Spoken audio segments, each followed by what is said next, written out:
Hello everyone, welcome back to our channel English Madhyam. English Madhyam के platform पे मैं हूं आपकी एजुकेटर प्रियंका ठाकुर और हम सॉल्व कर रहे हैं editorial based practice exercise. Start करते हैं आज का session with thought of the day, that is today is an opportunity to create the tomorrow of your dreams. यानी कि आज आपके पास एक मौका है अपने सपनों का कल बनाने का। ठीक है, जो भी आप सोचते हैं कि मैं ऐसा जीवन जीना चाहता हूँ वो बनाने का मौका आपके पास आज ही है।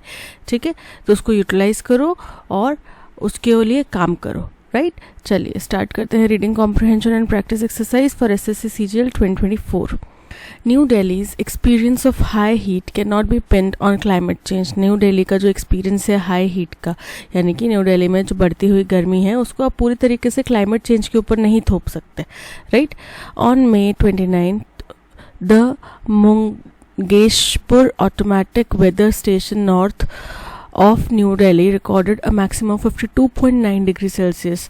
बोल रहे हैं 29 मई को मुंगेशपुर ऑटोमेटिक वेदर स्टेशन जो कि दिल्ली के नॉर्थ में स्थित है, न्यू दिल्ली के नॉर्थ में स्थित है, उसने मैक्सिमम 52.9 डिग्री सेल्सियस का टेम्परेचर रिकॉर्ड करा है। While the India meteorological department has since suggested that the station thermistor may be faulty. बोल रहे हैं हालांकि इंडिया मेट्रोलॉजिकल डिपार्टमेंट ने ये प्रेडिक्ट करा है, ये सजेस्ट करा है कि ये हो सकता है कि स्टेशन का जो थर्मिस्टर है, थर्मिस्टर यानी कि वो डिवाइस जिससे कि हीट टेम्परेचर नापा जाता है, ठीक है, वो फॉल्टी हो। The country's north has clearly been suffering scorching heat. हो सकता है वो फॉल्टी होगा, हो सकता है 52.9 डिग्री सेल्सियस नहीं हुआ टेम्परेचर, लेकिन ये बात तो जाहिर है, जग जाहिर है कि भाई हिंदुस्तान में इस वक्त जो कंट्री का नॉर्थ वाला हिस्सा है उसमें चिलचिलाती धूप पड़ रही है, झुलसा देने वाली धूप पड़ रही है, ठीक है, गर्मी पड़ रही है। After the recording was reported, New Delhi's water minister imposed a fine of rupees 2,000 on those washing vehicles with horses and allowing water tanks to overflow। बोल रहे हैं जैसे ही ये रिकॉर्डिंग रिपोर्ट की गई है ना कि इतना आंकड़ा है, उसी के इमीडिएट बाद जो न्यू दिल्ली के वाटर मिनिस्टर हैं उन्होंने 2,000 रुपये का फाइन लगा दिया। किसके ऊपर? कि जो कोई भी व्यक्ति अपनी गाड़ियों को हॉस से, यानी कि जो प्रेशर पाइप्स होते हैं ना उससे पानी देके धोता हुआ दिखाई देगा, नल से पानी लेके अपनी गाड़ियों को धोता हुआ दिखाई देगा, उनके ऊपर 2,000 रुपये का फाइन है। ठीक है, और जहाँ कहीं भी पानी की टंकी ओवरफ्लो हो रही होगी उनको 2,000 रुपये का फाइन लगेगा। And said 200 teams would monitor for wastage. और कहा कि 200 टीम्स जो है वो इस वेस्टेज को इसके ऊपर जांच करेंगी, यानी कि उसको चेक पे रखेंगी, कहीं पे वाटर फ्लो तो नहीं हो रहा, कोई गाड़ियों को ऐसे तो नहीं हो रहा, इसके लिए 200 टीम्स गठित की जाएंगी। The temperatures people experience in a place are produced by a combination of factors। तो अब ऐसा नहीं है, अब आगे बात करें कि जो भी किसी एक पर्टिकुलर इलाके में जो टेम्परेचर लोग फेस करते हैं वो बहुत सारे चीज़ों का फैक्टर होता है, बहुत सारी चीज़ों का कॉम्बिनेशन होता है, इंक्लूडिंग पब्लिक वेंटिलेशन, जिसमें वेंटिलेशन यानी कि जिससे कि हवा जो है, एयर फ्लो जो है हो सके, वो शामिल होता है। Density of built up structures, यानी कि कितने घनत्व में वहाँ पे कंस्ट्रक्शन किया गया है। And the availability of shades, और कितने पेड़ पौधे वहाँ पे लगे हुए हैं। How a person's body response to such heat is also mediated by several factors। और किसी भी व्यक्ति का जो शरीर है वो किस तरीके से रिस्पॉन्ड करेगा इस तरीके की हीट को, वो भी अलग अलग फैक्टर्स से मध्यस्थ किया जाता है, यानी कि इन्फ्लुएंस होता है, प्रभावित होता है। यानी कि जैसे कुछ लोगों को गर्मी ज़्यादा लगती है, ज़्यादा फील होती है, और कुछ लोगों को गर्मी ज़्यादा फील नहीं होती है तो वो कूलर या एसी के अंदर भी कोल्ड फील करते हैं। राइट, उनको ठंड लगने लग जाती है। और वहीं कुछ लोग ऐसे होते हैं जिनको कूलर और एसी के आगे भी बहुत ज़्यादा गर्मी लगती है। राइट, तो वो आपके बॉडी स्ट्रक्चर के ऊपर भी डिपेंड करता है। But it has become the norm to blame climate change as the all encompassing cause of the consequences of extreme heat. बोल रहे हैं लेकिन ये बहुत सामान्य बात हो चुकी है कि हम हर एक चीज़ के लिए क्लाइमेट चेंज को ब्लेम कर देते हैं, जैसे कि वही सर्वव्यापी कॉज है, वही सर्वव्यापी रीज़न है इस एक्सट्रीम हीट का। and thus argue that the government's only option is to react। और फिर ये तर्क देते हैं कि इसके ऊपर सरकार को ही कुछ काम करना पड़ेगा। देखो, हम बहुत सारी चीज़ें जो है इसमें मिली हुई हैं, बहुत सारी चीज़ें जुड़ी हुई हैं इसके साथ में, तो हम केवल सरकार के ऊपर छोड़ दें वो संभव नहीं है, और केवल सरकार इसके ऊपर एक्शन ले पाए ये भी संभव नहीं है। The fact is that though New Delhi is large, it is smaller than the scale at which climate models reliably predict anomalous heat. बोल रहे हैं कि हालांकि दिल्ली बहुत बड़ा है, बहुत बड़ा इलाका है, लेकिन फिर भी वो उस जो मापदंड होता है उससे छोटा है, जिसके अंदर कोई भी क्लाइमेट मॉडल जो है वो भरोसेमंद तरीके से, रिलायबल तरीके से एनॉमलस हीट को, यानी कि असामान्य हीट को प्रिडिक्ट कर सके, यानी कि उस इलाके में जो हीट प्रेडिक्शंस हैं वो भी गलत हो रहे हैं. Even if an attribution exercise concludes Mangeshpur's temperature was related to climate change, no interstate cooperation or heat response mechanism exists to act meaningfully on the finding. बोल रहे हैं कि अगर ये मान लें, है ना, कि जो वहाँ पे मंगेशपुर टेम्परेचर जो आया वो सही भी है, ये भी मान लें कि हाँ वो सही है, लेकिन फिर भी, और ये क्लाइमेट चेंज की वजह से ही है, तो भी कोई भी इंटरस्टेट, यानी कि एक स्टेट से दूसरे स्टेट का कोऑपरेशन जो है या हीट रिस्पॉन्स मैकेनिज्म अभी तक बना ही नहीं है, जो कि इस चेतावनी जो हमने फाइंड करा है कि हम 52 पॉइंट जितना भी टेम्परेचर हुआ, इसके ऊपर कोई मीनिंगफुली या तर्क संगत तरीके से कुछ रिएक्ट कर पाए, हम इसके ऊपर कुछ कार्रवाई कर पाए, ऐसा कोई सिस्टम बना ही नहीं है. According to New Delhi's new orders, the monitoring teams have been empowered to sever illegal supply lines. बोल रहे हैं कि न्यू दिल्ली के एक नए ऑर्डर्स के अनुसार जो भी मॉनिटरिंग टीम्स बनाई जाएंगी, 200 से ज़्यादा मॉनिटरिंग टीम्स बनाई जाएंगी, उनको ये पावर दी गई है, उनको ये पावर दी गई है कि वो क्या करें, सेवर करें, काट दें, जो भी इलीगल सप्लाई लाइन्स होंगी उनको काट दें. ठीक है, placing those in informal settlement at risk. लेकिन फिर इससे क्या होगा, जो लोग भी झुग्गी झोंपड़ियों में रहते हैं, यानी कि फॉर्मल कंस्ट्रक्शन के अंदर में नहीं रहते हैं, उन लोगों को रिस्क पे आ जाएंगे वो लोग, है ना, उन लोगों के लिए तो खतरा हो जाएगा, उन लोगों के लिए तो परेशानी हो जाएगी. For this to be fair, तो अगर यहाँ पे हमें इस मेथड को फेयर बनाना है, the city must already have ensured all its residents are sufficiently supplied with legal connections. तो ये सुनिश्चित किया जाना पहले ज़रूरी था कि शहर के हर नागरिक के घर में लीगल कनेक्शन हो. ठीक है, अब आप इलीगल कनेक्शंस काटने की बात कर रहे हैं, तो इससे जिन लोगों के पास में लीगल सेटलमेंट्स नहीं है वो लोग कैसे रहेंगे, उन लोगों को पानी पीने की समस्या तो पैदा हो जाएगी ना उनके लिए. ठीक है, equally 200 teams are too few for a city of its size. बोल रहे हैं कि 200 टीम्स जो हैं वो बहुत छोटी हैं, बहुत कम है ऐसे शहर के लिए जो इतना बड़ा है. Together with there being no effective way to scrutinize water use in private properties, और फिर साथ ही हमारे पास ऐसे कोई प्रभावशाली तरीका भी नहीं है जिससे कि हम प्राइवेट प्रॉपर्टीज़ में पानी किस तरीके से इस्तेमाल किया जा रहा है या वेस्ट किया जा रहा है इसकी जांच कर सकें.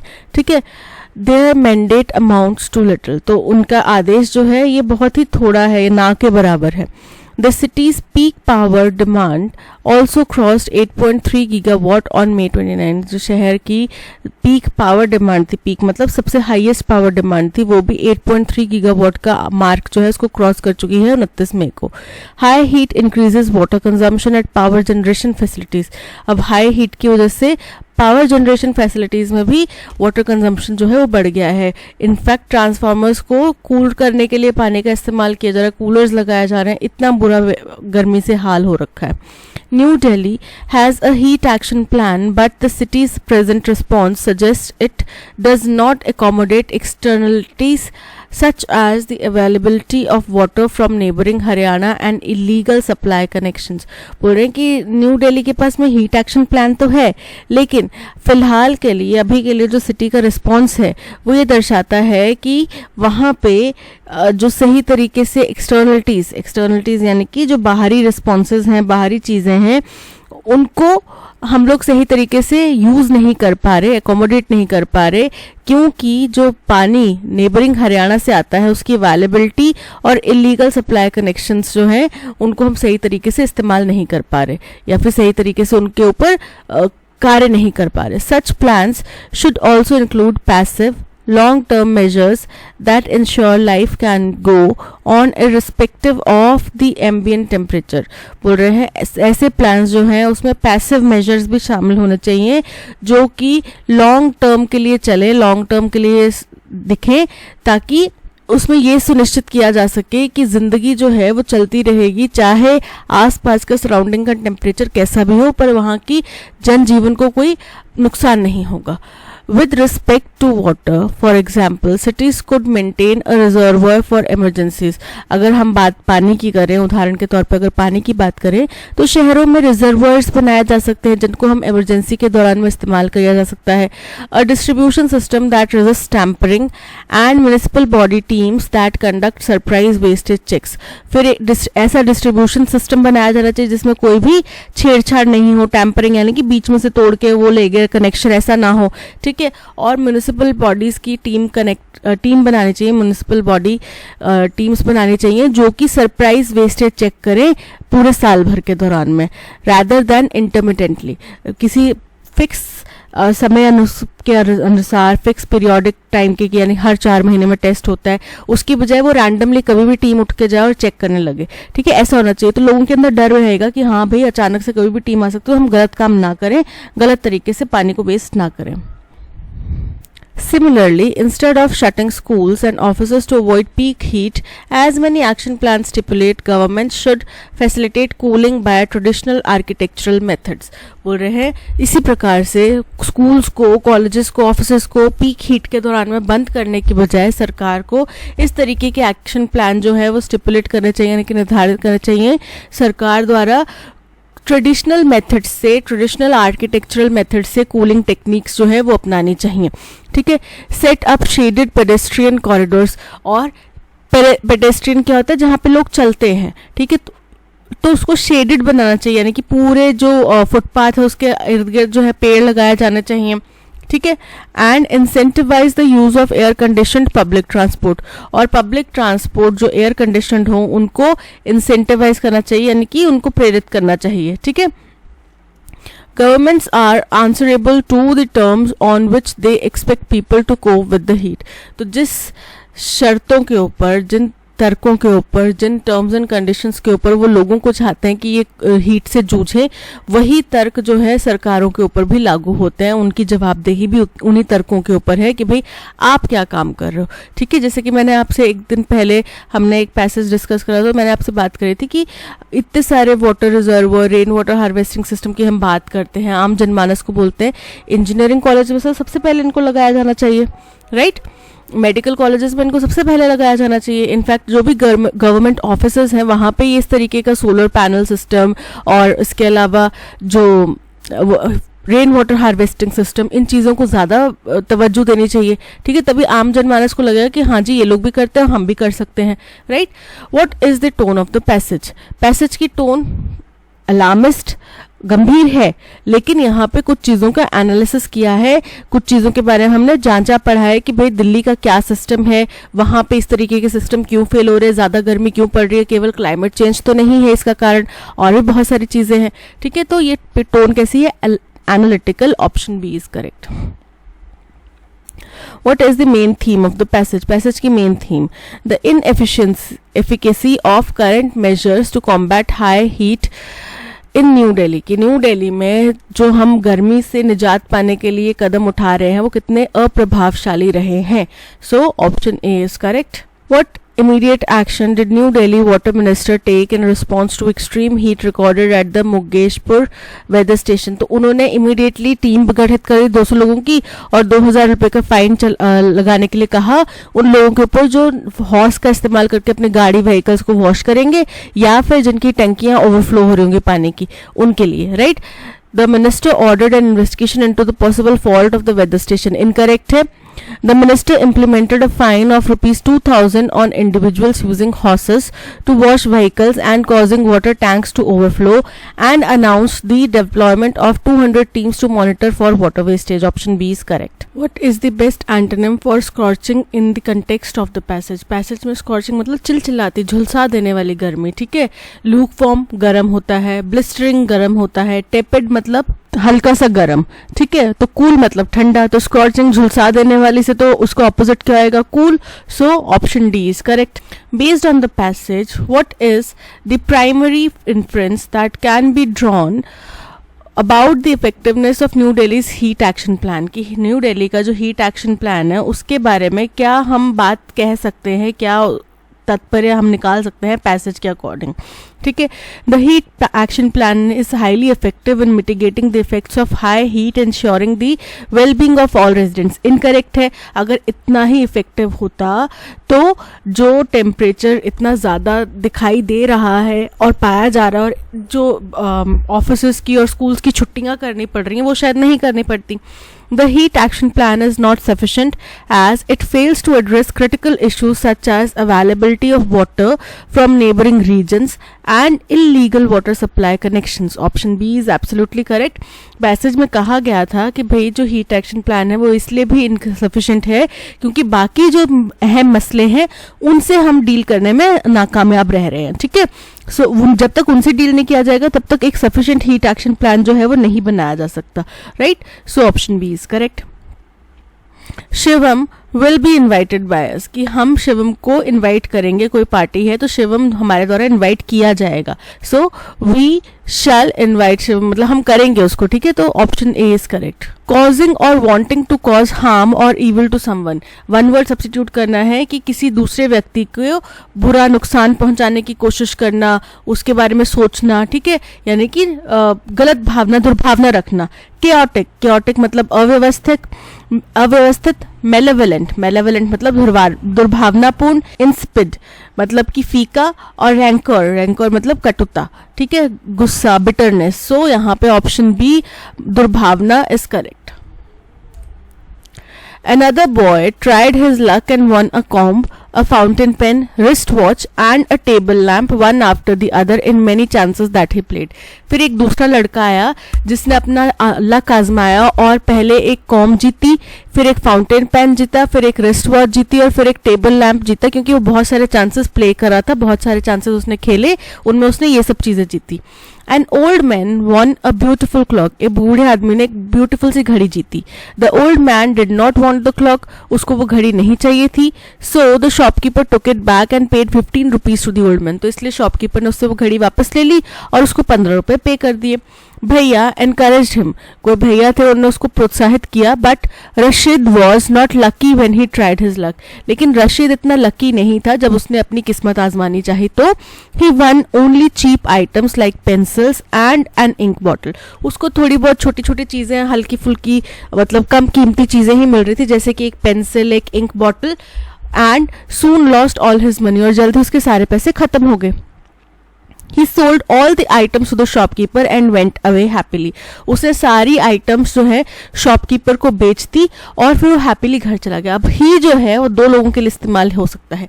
या तो जो अनदर बॉय जिसने अपना लक आजमाया, जिसने बहुत सारी चीजें जीती, उसके लिए हो सकता है, या फिर वो रशीद की बात कर सकता है जिसने छोटी मोटी आइटमें जीती.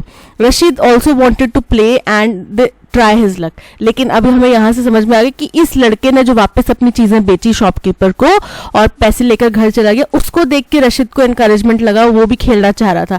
दैट मीन्स यहाँ पे जो ही है वो इस अनदर बॉय के लिए इस्तेमाल किया जाने की. ए के बाद में डी आएगा. ठीक है. समझ में आ गया. यानी कि डी कहीं पे भी ए से पहले नहीं आ सकता. अब देखते हैं. यहाँ पे डी ए से पहले आ रहा है, यहाँ पे ए से पहले आ रहा है, यहाँ पे ए से पहले आ रहा है. तीनों एलिमिनेट हो गए. Option A B A D C is correct. ठीक है. अब देखते हैं सबसे पहला स्टेटमेंट कि एक बूढ़ा आदमी ने क्लॉक जीती, कुछ गेम खेल रहा होगा, उसमें क्लॉक जीती, फिर उसको वो क्लॉक नहीं चाहिए थी तो उसने शॉपकीपर को वापस कर दी और उसको 15 रुपए कमा लिए. फिर एक दूसरा लड़का आया, अनदर बॉय, उसने भी अपनी किस्मत आजमाई. तो बी के बाद में ए आ रहा है. बी हमारा फर्स्ट स्टेटमेंट है और बी के बाद में ए आ रहा है. क्योंकि सी फर्स्ट स्टेटमेंट नहीं हो सकता, क्योंकि रशीद जो है वो लकी नहीं था. तो रशीद ने पहले खेलना चाहा होगा, फिर उसको भैया ने एनकरेज करा, फिर उसने खेला, तब उसको पता चला कि मैं लकी नहीं हूं इतना. राइट. तो सी हमारा फर्स्ट स्टेटमेंट नहीं हो सकता. सी तो डी के बाद में आएगा और ए जो है वो डी से पहले आएगा. यानी कि ए डी से पहले और सी डी के बाद में. तो ए डी सी एक बच गया. बी जो कि ओल्ड मैन खेला था सबसे पहले, वो बी हमारा फर्स्ट स्टेटमेंट होगा. ठीक है. उसी को देख के अनदर बॉय वाला टर्म आएगा ना कि फिर एक दूसरा लड़का आया. राइट. सो अरेंजमेंट क्या बन रहा है? B A D C. Option A is correct. Genuine, genuine मतलब जो बिल्कुल सही है, ओरिजिनल है, ऑथेंटिक है. ठीक है. इसका अप्रोप्रिएट सिनोनिम क्या होगा? ऑथेंटिक सच्चा, असली. डिसेप्टिव धोखाधड़ी. फैब्रिकेटेड जालसाजी, बनाया हुआ. एरोनियस, एरोनियस का मतलब भी होता है गलत, एररफुल. सो यहाँ पे option A authentic is the synonym for genuine. I am sure that the postman would be coming shortly to deliver the letter. जब हम प्रेजेंट टेंस में बात कर रहे हैं, I am sure, मैं अभी श्योर हूं, ठीक है, तो आप प्रेजेंट टेंस में बात कर रहे हैं, तो प्रेजेंट टेंस में जब आप बात कर रहे हैं तो उसका जो डिपेंडेंट क्लॉज होगा उसमें वुड की बजाय विल इस्तेमाल किया जाएगा.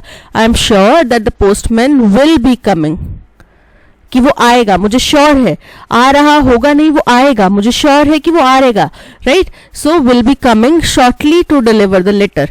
सो यहाँ पे वुड की बजाय विल आएगा. ऑप्शन डी में एरर है. The incident occurred without a warning. जो इंसिडेंट हुआ वो बिना किसी वार्निंग के हुआ, ठीक है, यानी कि अचानक से हो गया, रैंडमली हो गया, आउट ऑफ द ब्लू हो गया, राइट. तो इसके लिए ईडियम या फ्रेज क्या फिट किया जाएगा? On thin ice. On thin ice मतलब बहुत ही रिस्की या अनिश्चित स्थिति में. बोल्ड फ्रॉम द ब्लू मतलब अचानक से कोई चीज होगी. इग्नोरेंस और is bliss. Ignorance is bliss मतलब कि आप नहीं जाने वो बेहतर है. कई बार होता है ना कि कुछ लोग होते हैं वो अपनी किस्मत वगैरह जानना नहीं चाहते हैं, वो अपने हाथ की रेखाओं वगैरह में विश्वास नहीं करते, क्योंकि उनको लगता है कि जो चीज़ जैसे सरप्राइज में आएगी वैसे ही ठीक है, अगर मैं उसको मुझे पहले पता होगा क्या होने वाला तो मैं ज़्यादा सोचती रहूंगी उसके बारे में. प्ले डेविल्स एडवोकेट यानी कि एक ऐसा आर्ग्यूमेंट देना जो आपका खुद का नहीं है, ठीक है. आप हो सकता है आप खुद उस तर्क से वास्तव नहीं रखते, आप खुद उस तर्क से जो है संबंध नहीं रखते, लेकिन आप किसी दूसरे व्यक्ति का तर्क वहां पे दे रहे हैं, ठीक है. तो यहाँ पे bold from blue option B is correct, जो कि घटना सडनली हुई है. The most essential thing I learned from ready now was the need of having a backup plan in case of an emergency, she stated. बोल रहे हैं कि जो सबसे महत्वपूर्ण चीज मैंने सीखी रेडी नाउ से वो ये था कि एक बैकअप प्लान होना कितना जरूरी है किसी भी इमरजेंसी की स्थिति में, ये उसने कहा, ठीक है. अब शी मतलब कौन यहाँ पे मेंशन नहीं किया गया. The instruction according to Nikola was inspiring and confirmed her capacity to live effectively with a disability. बोल रहे हैं निकोला के अकॉर्डिंग जो इंस्ट्रक्शंस थी वो बहुत ही इंस्पायरिंग थी, प्रेरित करने वाली थी, और उन्होंने ये सुनिश्चित किया कि वो पर्याप्त रूप से अच्छे ढंग से इफेक्टिवली अपनी डिसेबिलिटी के बावजूद भी जी सकती है. I made sure I had a generator. मैंने सुनिश्चित किया कि मेरे पास एक जनरेटर हो, व्हीलचेयर बैटरीज हो, and at least a weeks worth of food. और कम से कम एक हफ्ते का राशन, पानी और मेडिसिन हो, मेरी जो भी प्रिस्क्रिप्शन मेडिसिन है जो रेगुलरली लेनी है वो मेडिसिन हो. When I heard about the impending snowstorm, जब मैंने आती हुई snowstorm के बारे में सुना, I emailed all of my caregivers to see who lived nearby and would be accessible. तो मैंने अपने जितने भी caregivers थे उनको ईमेल करा ये जानने के लिए कि कौन मेरे आस पड़ोस में रहता है और कौन ऐसी अनिश्चित स्थिति में मेरे पास जल्दी से जल्दी पहुंच सकता है, ठीक है. तो अब ये कोई इमरजेंसी घटना के अंदर किसी व्यक्ति ने कैसे सरवाइव किया है उसके बारे में बात है, क्योंकि हमें पता चल रहा है कि जो सबसे ज्यादा जरूरी चीजें उन्होंने रेडी नाउ से एक सीखी वो ये कि बैकअप प्लान इमरजेंसी के लिए जरूरी है, ठीक है. ये हो गया हमारा फर्स्ट स्टेटमेंट. अब क्या क्या बैकअप प्लान है? जब उन्होंने तूफान के बारे में सोचा, सबसे पहले उन्होंने अपने आसपास के सभी केयर गिवर्स को मैसेज करा और ये जाना कि कौन सबसे पास में है और किसको मैं एक्सेस कर सकती हूँ, राइट, कौन अवेलेबल होगा. उसके बाद उन्होंने क्या किया, उन्होंने मेड श्योर किया कि उनके पास में सारी जरूरी चीजें हों. ये हो गया थर्ड पॉइंट. और फिर जो निकोला की इंस्ट्रक्शंस थी वो बहुत क्लियर थी, बहुत इंस्पायरिंग थी, और उनकी वजह से वो अपनी डिसेबिलिटी के बावजूद भी अच्छे से रह पाई, ठीक है. तो ये हो गया 4 पॉइंट. तो हमारा अरेंजमेंट बन रहा है ADCB. ADCB option A is correct. अब यहाँ पे हमें वो स्टेटमेंट सिलेक्ट करना है जिसमें कोई भी स्पेलिंग एरर ना हो. देखो सबसे पहले द साइकोलॉजिस्ट. साइकोलॉजिस्ट के स्पेलिंग क्या होते हैं? PSYCHOLOGIST. ये होते साइकोलॉजिस्ट के स्पेलिंग, और प्लूरल में साइकोलॉजिस्ट, ठीक है. तो जो साइकोलॉजिस्ट यहाँ पे स्पेलिंग इनकरेक्ट है, यहाँ पे साइकोलॉजिस्ट के स्पेलिंग करेक्ट है, ठीक है. तो चलते हैं. The psychologist who are a major part of the investigation. Investigation के स्पेलिंग इनकरेक्ट है. GATION investigation. Interviewed the witness. Witness की स्पेलिंग भी इनकरेक्ट है. द साइकोलॉजिस्ट, यहाँ पे अगेन साइकोलॉजिस्ट की स्पेलिंग इनकरेक्ट है, इन्वेस्टिगेशन करेक्ट है, विटनेस के इनकरेक्ट है. The psychologist who are a major part of the investigation. देखो करेक्ट है स्पेलिंग, इंटरव्यूड के करेक्ट है, द विटनेसेस करेक्ट है, so option D is correct, इसमें कोई स्पेलिंग एरर नहीं है. She is a veteran journalist known for her powerful writing style. अब वेटेरन किसको बोलते हैं? जो बहुत ही ज्यादा लंबे समय से काम कर रहा हो, बहुत एक्सपीरियंस्ड हो, बहुत अनुभवी हो. अब इसका एंटोनिम क्या चाहिए? रिनाउंड. रिनाउंड मतलब बहुत फेमस. अब बहुत फेमस जो है, अगर वो बहुत ज्यादा एक्सपीरियंस है तो गौरतलब है कि वो फेमस होगा, बहुत ज्यादा नहीं बट फेमस तो होगा. क्रिवाइज्ड. क्रिवाइज्ड का मतलब होता है दरारों वाला. ठीक है, तो दरारों वाला यहाँ पे करेक्ट नहीं है. कंडीशन्ड. कंडीशन मतलब अच्छे से उसको ट्रेनिंग मिली है, राइट. और नोवाइस. नोवाइस मतलब नौसिखिया, नया नया, राइट. नौसिखिया बिल्कुल. सो वेटेरन का एंटोनिम क्या हो जाएगा? नौसिखिया. So option D is correct. Shilpi has a fixed indifference and obsession towards problems in life. अब यहाँ पे हमें फेटिश का एंटोनिम बताना है. फेटिश का मतलब क्या होता है? जब आप किसी एक चीज के बारे में या तो दिन भर सोचते रहते हैं या फिर उसके बारे में जानते रहते हैं. जैसे कुछ लोगों को जैसे कुछ सेलिब्रिटीज के प्रति बड़ा फेटिश होता है, जैसे कि कोई सेलेना गोमेज के बारे में जानना चाह रहा है, उनकी लाइफ की छोटी से छोटी चीजें, वो कहीं पे कुछ स्टेटमेंट देती हैं, उसके ऊपर भी कॉमेंट्स कर रहे हैं, वो क्या है? फेटिश है, राइट.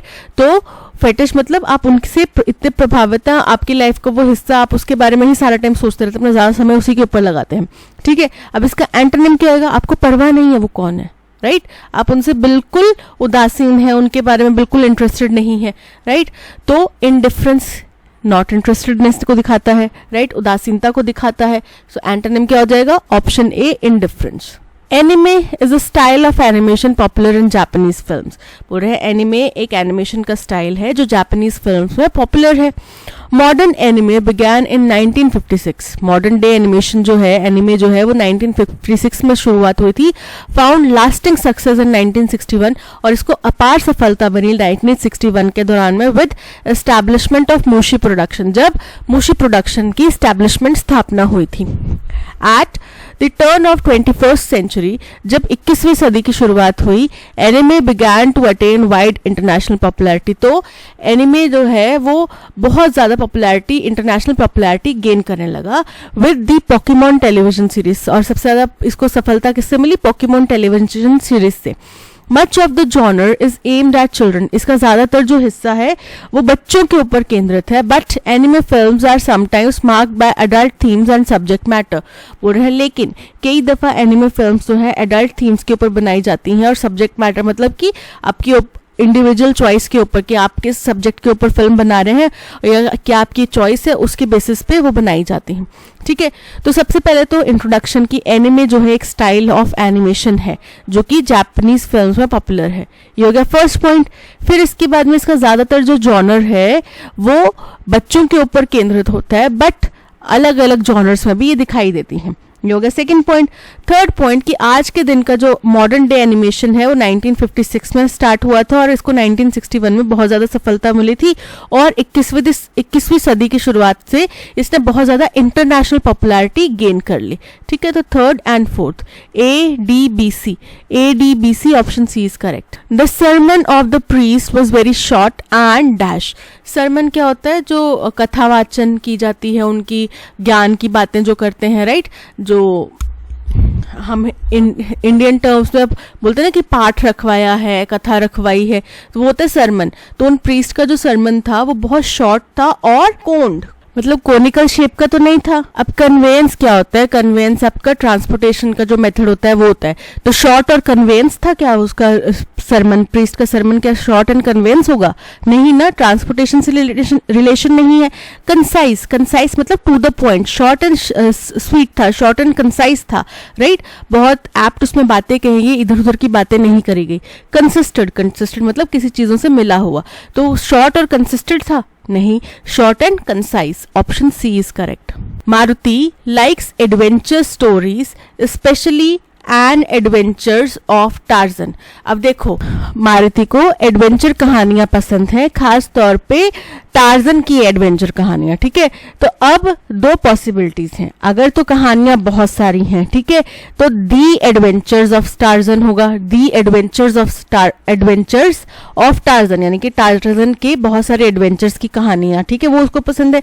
अगर एक कहानी है तो यहाँ पे एन एडवेंचर्स की बजाय एडवेंचर होगा, क्योंकि एन जो है और ए और एन जो है वो दर्शाते हैं वन थिंग को, सिंगुलर चीज को, ठीक है। तो एन एडवेंचर ऑफ टार्जन, दोनों पॉसिबिलिटी संभव है, दी एडवेंचर्स ऑफ टार्जन या फिर an adventure of Tarzan, right. So यहाँ पे ऑप्शन बी में एरर है, एन की बजाय द भी आ सकता है या फिर एन के साथ में एडवेंचर्स की बजाय एडवेंचर आ सकता है। Okay, so option B is correct. You showed me your true personality when you asked me to get out of the house at midnight. तुमने मुझे अपनी सही चरित्र दिखा दिया, सही पर्सनैलिटी दिखा दी जब तुमने आधी रात को मुझे अपने घर से निकलने के लिए कहा, राइट। तो आप क्या बोलेंगे, तुमने मुझे असली चेहरा दिखा दिया, हिंदी में बोल दिया असली चेहरा दिखा दिया, इंग्लिश में क्या बोलेंगे, You showed me your true colors, ठीक है। क्या दिखा दिया, you showed me your true colours, कि तुम्हारे वास्तविक रंग क्या है, तुमसे अपना असली रूप दिखा दिया, असली रंग दिखा दिए। So option A true colours is correct. If only I was young again, जब हम एक कंडीशनल स्टेटमेंट बोलते हैं जिसमें कि एक पॉसिबिलिटी है कि अगर मैं ऐसा हो पाता तो वो अगर मगर वाली जो स्थिति है उसमें आई के साथ में, फर्स्ट पर्सन के साथ में वॉज की बजाय क्या इस्तेमाल किया जाता है, वर, ठीक है। If only I were young again, if only I were young again, option A is correct. Social media can have dash effects on mental health, social media के बहुत ज्यादा डैश इफेक्ट्स हो सकते हैं हमारी मानसिक सेहत के ऊपर, with studies suggesting that excessive use can lead to feelings of anxiety, depression and loneliness. तो एडवर्स इफेक्ट्स होंगे, खराब इफेक्ट्स होंगे, राइट, क्योंकि एंजाइटी, डिप्रेशन और लोनलीनेस कोई भी पॉजिटिव इमोशन नहीं है, पॉजिटिव फीलिंग्स नहीं है। तो वो कह रहे हैं कि स्टडीज में पाया गया है कि अगर सोशल मीडिया का बहुत ज्यादा कंजम्पशन किया जाता है तो उससे हमें एंजाइटी की फीलिंग, डिप्रेशन की फीलिंग, अकेलेपन की फीलिंग आ सकती है। To combat these negative effects, experts recommend setting dash for social media use. तो इस चीज से, इसके नेगेटिव इफेक्ट से जूझने के लिए एक्सपर्ट सलाह देते हैं कि आप फिक्स टाइम कर लो, हो सकता है सेटिंग फिक्स टाइम हो सकता है, स्मॉल टाइम हो सकता है, फ्यू मिनट्स हो सकता है, ठीक है, समय की बात की जा रही है, या कुछ लिमिट की बात की जा रही है कि सोशल मीडिया के इस्तेमाल के लिए आप कुछ लिमिट सेट कर लो। Other strategies include dash with friends and family in person. दूसरी स्ट्रैटेजीज ये हो सकती हैं इससे डील करने के लिए कि आप फ्रेंड्स और फैमिली से इन पर्सन मिलें, बातचीत करें, एंगेज करें, ठीक है, एंगेजिंग इन हॉबीज और फिजिकल एक्टिविटी, और उनके साथ में मिलकर कुछ हॉबीज या कुछ फिजिकल एक्टिविटी करें, and seeking professional help if necessary, और अगर जरूरत लगे इसके बावजूद भी तो प्रोफेशनल हेल्प लें। As such, it's important to be dash of its potential drawbacks and take steps to use it in a healthy and balanced way. क्योंकि ज़रूरी क्या है कि भाई हम इसकी पोटेंशियल ड्रॉबैक्स को समझें, उनको एनालाइज करें और ऐसे कदम उठाएं ताकि हम उसको हेल्दी और बैलेंस्ड वे में इस्तेमाल करें। हम पूरी तरीके से सोशल मीडिया को बंद नहीं कर सकते, उसको अवॉइड नहीं कर सकते, इग्नोर नहीं कर सकते, लेकिन हाँ, हम उसको इस तरीके से यूज करना सीख सकते हैं कि हमारी हेल्थ के ऊपर दुष्परिणाम ना पड़े, right. Social media can have dash effects on mental health. सबसे पहले है डेलिरियस। डेलिरियस का मतलब होता है बहुत उत्तेजित होना, तो बहुत उत्तेजित होने वाले इफेक्ट्स होते हैं, इनकरेक्ट है। डिजायरस, डिजायरस मतलब कुछ चाहना, कुछ इच्छा करना, तो डिजायरस इफेक्ट भी नहीं है। डिट्रीमेंटल, डिट्रीमेंटल मतलब हानिकारक, नकारात्मक, तो नकारात्मक इफेक्ट्स है ना हमारी मेंटल हेल्थ के ऊपर, so option C is correct. Positive effects जो आगे इसके लक्षण बताए, एंजाइटी, डिप्रेशन और लोनलीनेस, ये पॉजिटिव इफेक्ट्स नहीं है, so option C is correct. To combat these negative effects, experts recommend setting dash for social media use. तो प्रिंसिपल्स मतलब कुछ सिद्धांत, तो सिद्धांत सेट करके फायदा नहीं है, सिद्धांत सेट करके कुछ होगा नहीं, आपको रूल्स सेट करने पड़ेंगे, आपको कुछ रूल्स, कुछ टाइम लिमिट्स, ऐसे कुछ चीजें सेट करनी पड़ेंगी। गोल्स मतलब आपके लक्ष्य, रूल्स मतलब कि कुछ गाइडलाइंस, कुछ विशेष नियम, स्टैंडर्ड्स मतलब मानक, तो यहाँ पे रूल्स की बात की जा रही है, उसके लिए आपको रूल सेट करने चाहिए। Other strategies include dash with friends and family in person, cooperating मतलब सहयोग करना, involving मतलब शामिल होना, interesting भरोसा करना, इंटरैक्टिंग मतलब बातचीत करना. तो यहाँ पे इंटरैक्ट करने की बात की जा रही है अपने फ्रेंड्स और फैमिली के साथ में. सो interacting with friends and family in person, engaging in hobbies or physical activity and seeking professional concern मतलब चिंता, advice मतलब सलाह, information मतलब जानकारी और guidance मतलब कि मार्गदर्शन. तो प्रोफेशनल गाइडेंस अगर जरूरी है, सलाह क्यों नहीं आएगा, क्योंकि वो सजेशन है, ठीक है, वो सलाह है, उसके ऊपर अपना काम करना नहीं करना आपकी मर्जी है, लेकिन गाइडेंस मतलब वो सही दिशा दिखाएंगे, right. So option D guidance is correct. As such, it's important to be dash of its potential drawback. Indifferent मतलब नजरअंदाज करना, ज्यादा भाव नहीं देना. Cognizant मतलब अवेयर होना, इन्फॉर्म्ड होना. Skeptical मतलब दुविधा में होना, और ignorant मतलब नजरअंदाज करना. तो यहाँ पे अवेयर होना ज्यादा जरूरी है उसके ड्रॉबैक्स के बारे में, और उसको हेल्दी तरीके से यूज करने के रास्ते ढूंढना ज्यादा जरूरी है. That's all. आज के पैसेज में इतना ही. Thank you so much for watching. अगर कंटेंट पसंद आया हो तो लाइक, शेयर और सब्सक्राइब जरूर कीजिएगा. मिलते हैं नेक्स्ट सेशन में. Till then keep learning and keep practising. Bye bye.